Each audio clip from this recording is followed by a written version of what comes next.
L'obéissance à Dieu, fruit du salut.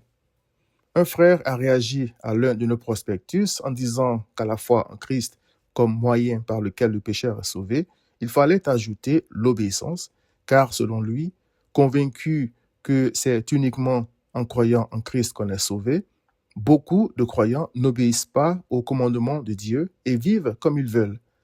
Cette réaction m'a fait penser à Jean-Baptiste qui, aux pharisiens et aux sadducéens qui venaient à lui pour être baptisés, a dit « Produisez donc du fruit digne de la repentance et ne prétendez pas dire en vous-même « Nous avons Abraham pour père », car je vous déclare que de ces pierres-ci, Dieu peut susciter des enfants à Abraham. » Matthieu 3, versets 8 à 9. C'est exactement ce que Dieu fait. Il sauve des pécheurs aux cœurs endurcis comme des pierres et ne leur permet pas de continuer dans leur naturelle désobéissance. Voir 1 Jean 3, verset 9. Dieu fait au moins 4 choses pour garantir ça. Premièrement, il a préparé des œuvres pour ses enfants afin qu'ils les pratiquent. Éphésiens 2, verset 10. Deuxièmement, il leur donne son esprit afin qu'ils ne vivent pas n'importe comment. Galates 5, verset 17.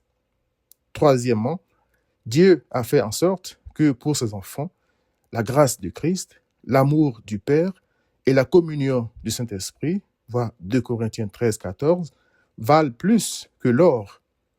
Le croyant en veut donc plus chaque jour et il sait que ce n'est pas en demeurant dans le péché que la grâce de Dieu abonde.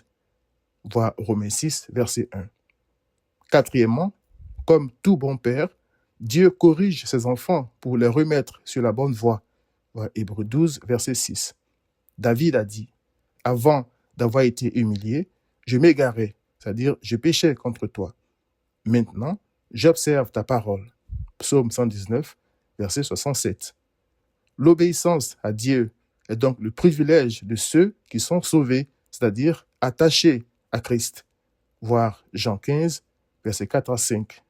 Tout le monde peut prétendre être chrétien sans être attaché à Christ, mais on reconnaît l'arbre à son fruit. Matthieu 7, verset 16. Sachant que ses enfants sont incapables de se maintenir eux-mêmes dans son amour, il, c'est-à-dire Dieu, produit en eux le vouloir et le faire, selon Philippiens 2, verset 13. 7 fois, ils tombent donc, et ils se relèvent, voir Proverbe 24, verset 16, car c'est par faiblesse qu'ils tombent et non par amour pour le péché. La responsabilité du croyant est d'obéir, mais c'est grâce à Christ qu'il croit, et c'est aussi lui qui rend obéissants ceux qu'il a rachetés. Qui sauve donc? Viens à Christ.